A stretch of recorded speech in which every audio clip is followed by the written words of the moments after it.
Hello students, inverse trigonometry की ये second class है। फर्स्ट क्लास में मैंने आपको इन्वर्स ट्रिग्नोमेट्रिक फंक्शन की प्रिंसिपल वैल्यू ब्रांच बताई थी। आज मैं आपको बताऊंगा कि कुछ इन्वर्स ट्रिग्नोमेट्रिक फंक्शन की प्रिंसिपल वैल्यूज कैसे निकालते हैं। ठीक है, तो उसके लिए सबसे पहले आपको ये याद रखना पड़ेगा कि sine inverse minus x, sine inverse minus sine inverse x होता है, और tan inverse minus x minus tan inverse, cosec inverse minus x minus cosec inverse x.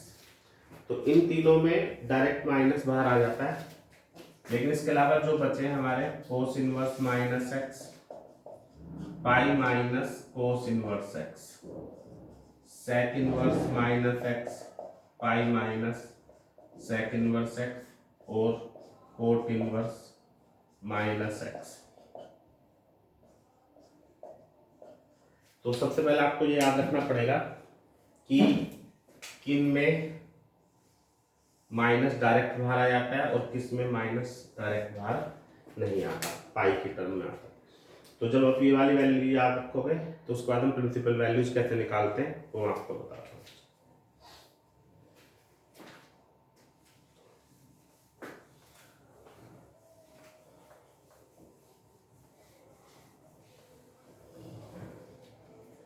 तो कुछ एग्जांपल से बताते हैं आपको कि कैसे प्रिंसिपल वैल्यूज निकालते हैं।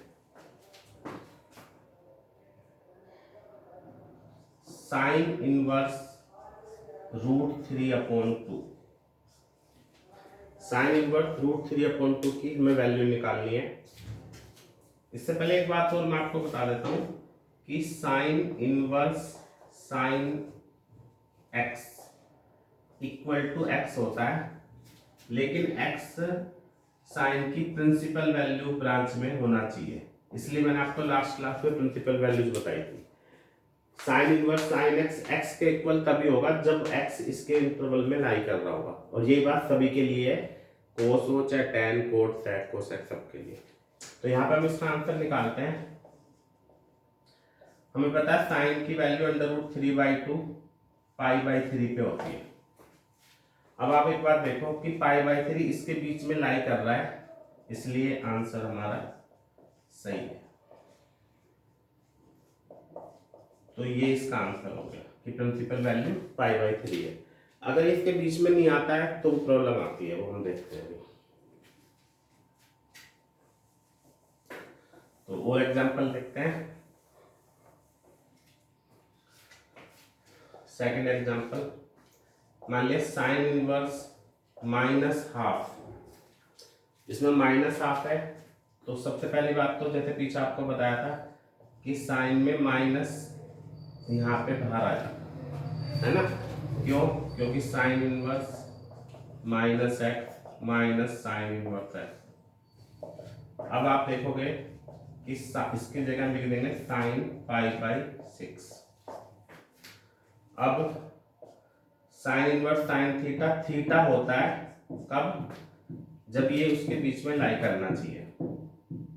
तो साइन इनवर्स साइन पाई/6 होगा क्योंकि ये उसके बीच में लाई कर रहा है, इसलिए। तो ये आंसर हो गया, है ना। तो इस तरह से हम करते हैं।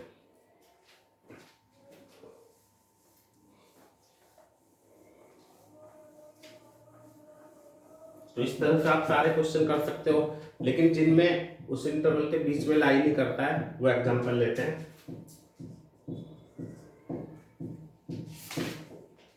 जैसे हम पहले एग्जांपल लेते हैं, sine inverse cos 2π/3, sine inverse cos 2π/3। अब इसकी प्रिंसिपल वैल्यू हम कैसे निकालेंगे? हमें याद रखना चाहिए कि साइन इनवर्स है तो अंदर साइन ही आना चाहिए। तो हम पहला काम ये करेंगे कि इसको साइन की टर्म में लिख देंगे, साइन 90 माइनस थीटा, है ना, क्योंकि हमें पता है sine 90 minus theta sine theta होता है, इसलिए हमने इसको थीटा मान के ऐसे चेंज कर दिया। अब π/2 में से अगर हम 2π/3 माइनस करेंगे तो कितना आएगा, -π/6, है ना। साइन में माइनस बाहर आ जाता है तो माइनस यहाँ पे आ जाएगा, तो आंसर आ गया -π/6। ये साइन π/2 कोस थीटा के, तो ये आंसर आ गया हमारा। ठीक है, तो हमें हर हालत में ये देखना होगा कि अगर बाहर साइन इनवर्स है तो अंदर साइन ही आना चाहिए, बाहर tan है तो अंदर tan ही आना चाहिए, और जो आंसर आएगा वो उसकी प्रिंसिपल वैल्यू में आना चाहिए। तो हमें यहाँ पे बताना पड़ेगा कि प्रिंसिपल वैल्यू को लाई करता है, बिलोंग करता है ना।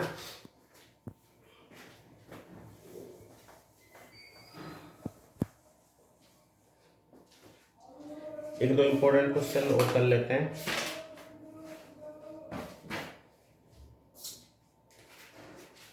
ये एनसीईआरटी का क्वेश्चन है, sign 2π/3।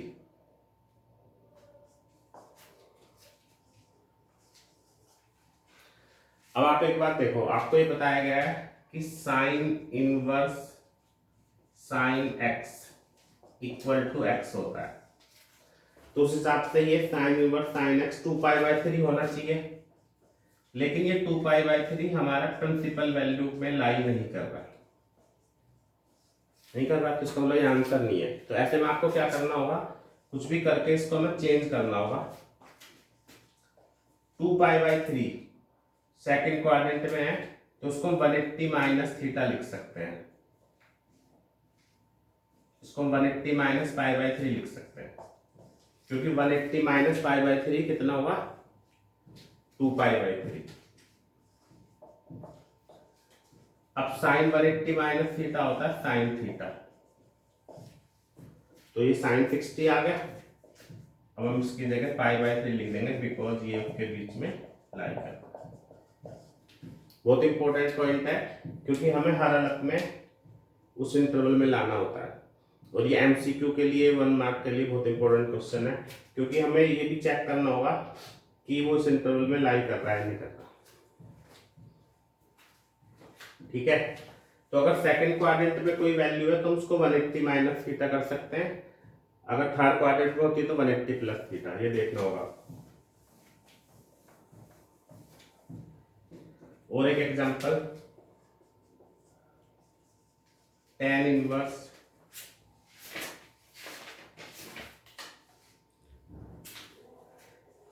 tan 3π/4, tan inverse tan 3π/4। फिर वही बात आती है कि इसको हम 3π/4 लिख सकते हैं, लेकिन ये प्रिंसिपल वैल्यू में नहीं है। tan की प्रिंसिपल वैल्यू ब्रांच ये है, उसमें लाई नहीं कर रहा, तो इसको हमें कुछ ऐसा करना पड़ेगा कि उसमें आ जाए। इसको हम लिख सकते हैं 180 माइनस थीटा, मतलब 3π/4 को हमने पाई माइनस π/4 लिख दिया, तो ये कितना आ गया, tan 180 minus theta minus tan theta होता है।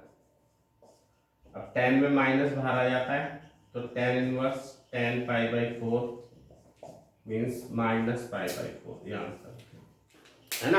और कभी कभी अब क्या क्वेश्चन को ऐसे भी कर सकते थे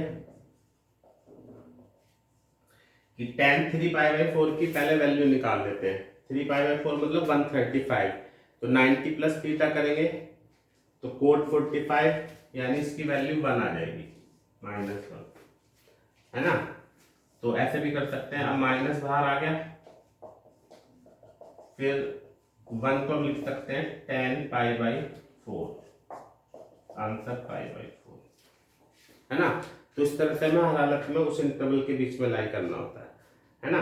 तो इस तरह का आप सारे एग्जांपल कर सकते हो। तो ये हमारी क्लास होगी principal values of inverse trigonometric function. NCERT में 2-4 क्वेश्चन है, और किसी भी बुक में आपको इसके एक्स्ट्रा क्वेश्चन मिल जाएंगे, 1 मार्क के लिए एग्जाम में इंपॉर्टेंट है। इससे पीछे की वीडियो आप देख लेना, प्रिंसिपल वैल्यूज ब्रांच जो बताई थी, क्योंकि उसकी इसमें जरूरत पड़ रही है, और उसका लिंक जो आपको डिस्क्रिप्शन में मिल जाएगा। ठीक है, तो ये आप तैयारी करते रहिए, फिर नेक्स्ट वीडियो में आपको इससे आगे बढ़ाएंगे। Thank you very much.